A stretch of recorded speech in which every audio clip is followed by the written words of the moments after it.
Because we haven't started yet. All right. Yeah, let's get going. All right. Today,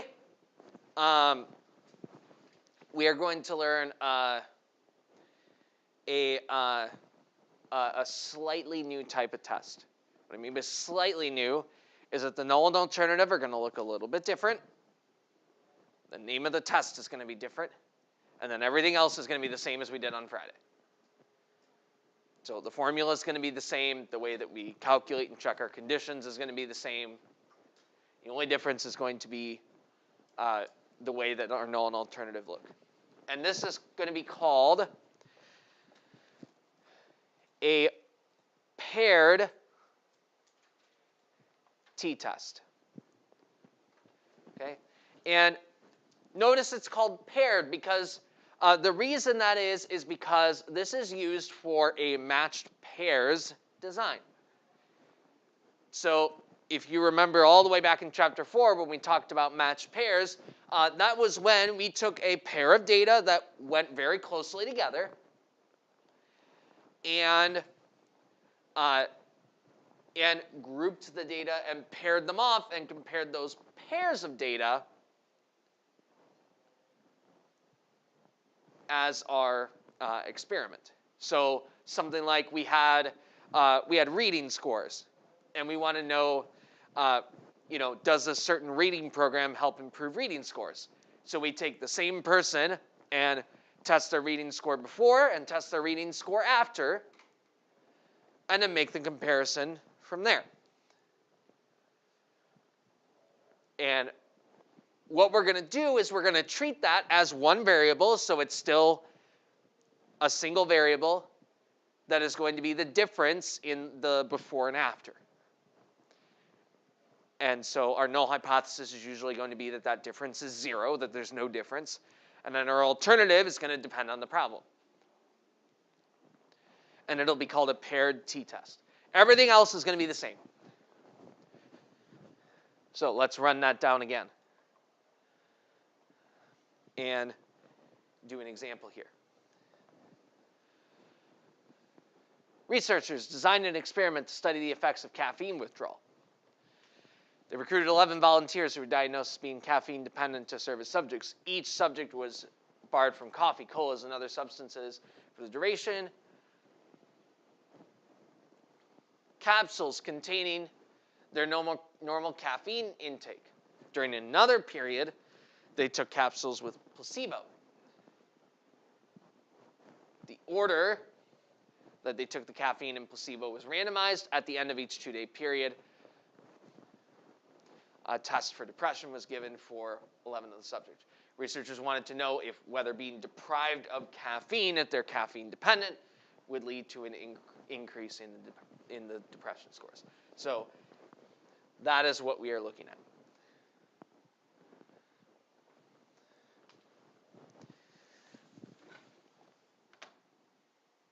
So even though these are two different data points here, the variable that we are keeping track of is the difference.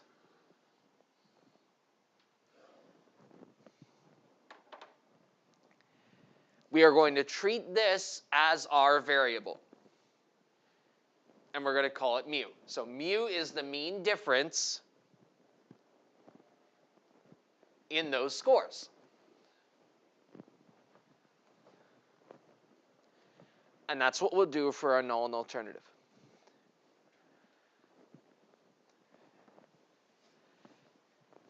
If the caffeine withdrawal had no effect, then the difference in scores should be 0. There should be no difference in scores. And we are defining mu to be the mean difference in scores. Since we didn't have a significance level, we're going to use 0.05 as our alpha level. So there's our step 1. And this is a paired t-test because we're using a matched pairs design. We are taking a single group of 11 people and comparing that one person's results under the first treatment with that same person's results with the second treatment. And we are going to treat that as a single variable. We're not taking two different variables and comparing them.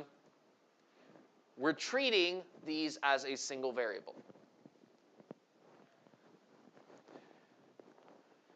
The biggest way this is going to come up is it's going to be a bigger deal in the next chapter when we're going to have to contrast this with when we are actually comparing two different samples.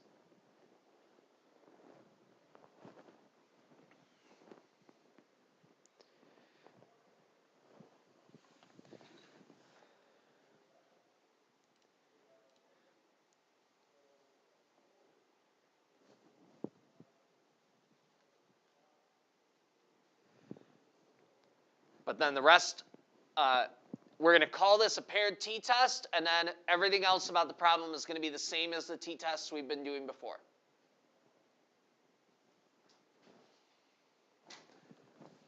So while we're finishing writing this down, go ahead and put this into list 1.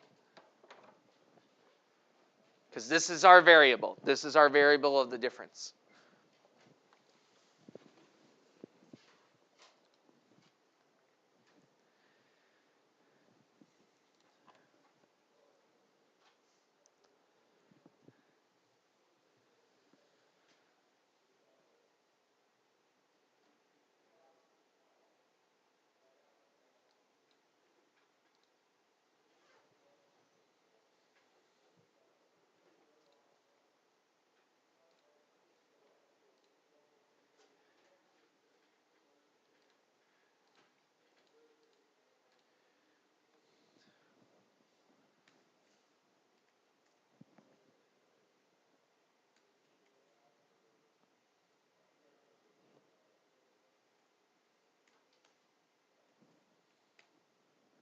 Not 0.1, -1. There we go.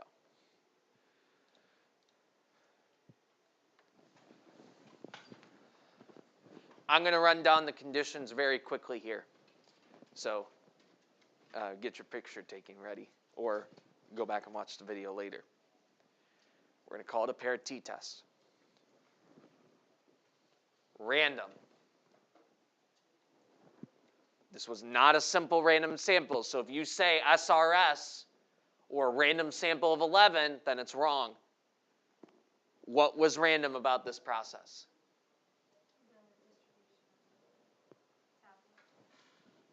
What about the distribution? Someone else, what about the distribution of tablets? Their order of the distribution. So it was when we randomly assigned them to treatments, we randomly picked the order that they got each one. That was the random part of the process. So that's what we should put in our random condition. Normal, we check that our sample size is at least 30. Is it at least 30? No, it's not. So that means what we need to do is we need to look at our graphs and see if we have anything to overturn using a normal distribution.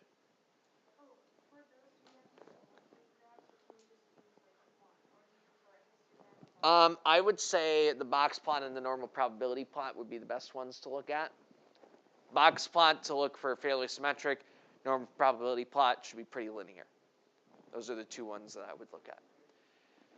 Then, for independent, we're going to check independence. So here they are. Paired t-test. The most important thing on this slide is this part right here. Because the name of it is different. It's not a one-sample t-test, it's a paired t-test. We're still going to use t-test in our calculator, but the name of the test needs to be correct. All right. Random, we randomly assign. N is less than 30, so we need to check some graphs. Here's the graphs, fairly symmetric, fairly linear, so we're good to go. Independent, this time we can actually say that the outcomes are independent, right? The different scores of the different people are going to be independent. So that's the rundown of my conditions. I will keep this up here for 15 more seconds.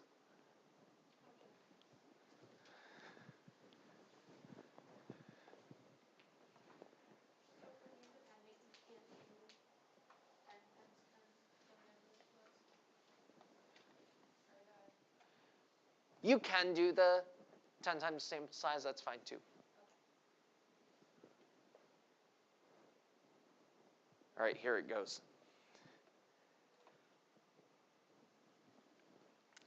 We'll get these out of the calculator in just a second.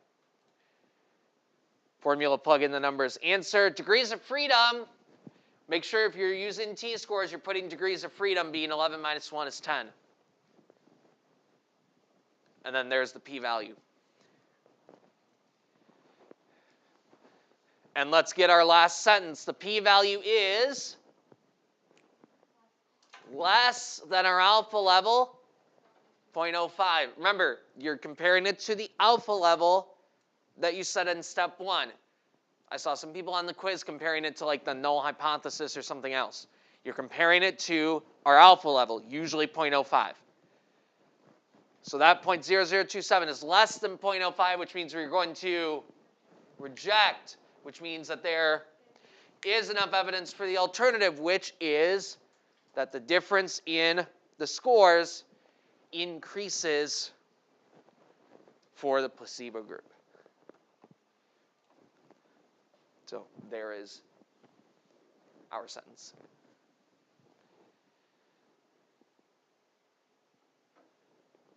Can we say that the alternative is the difference in regression scores is greater than 0? Yes. If you're going to write this down in like numbers rather than words, the p-value part, would you do the probability that z is greater than or equal to 3.53? That's fine. Yep. Okay.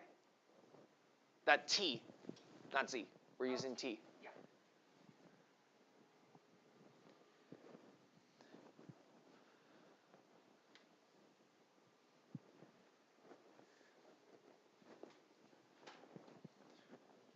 I'm going to take this away for just a moment, and then we're going to come back to it because I want to go to the calculator.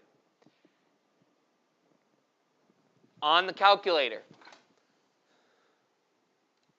to make sure we do this correctly, stat tests. This is a paired t-test, so I'm going to go over to t-test. And with the t-test, it's going to ask you, do you have some data to give me? Do you have some numbers to give me?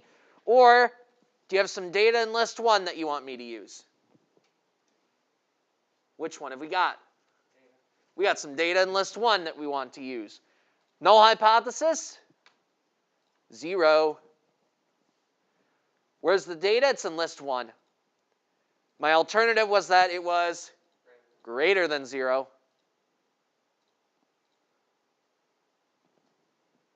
We all got that in? So calculate. There's my t-score, there's my p-value. There's mean and standard deviation, so that when you put the numbers into the formula, you have those to look back on. So if I were getting the t-score formula, remember, statistic minus parameter over standard deviation. So value minus mean, basically. So our value that we're using is our x bar, which is 7.36.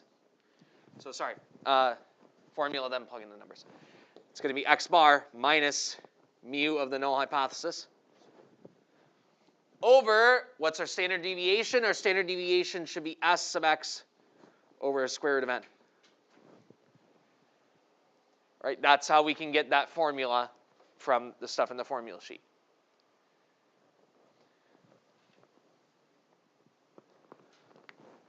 And then plug in our numbers. 7.36 minus 0 over s of x over square root of n, so 6.92 over square root of 11. And then we would say that that is 3.53. We'd say that our degrees of freedom is 11 minus 1, which is 10. and that our p-value is 0.0027. Those are the things that we need to put in step 3. Formula, plug in the numbers, answer. If you're using t-scores, you need your degrees of freedom. And my answer here includes the t-score and the p-value. So let me show that again, while I ask if we have any questions.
All right. I want to spend the rest of today and tomorrow looking at some free responses.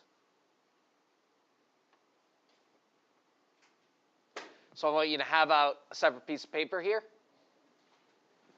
and we're going to work on some free responses.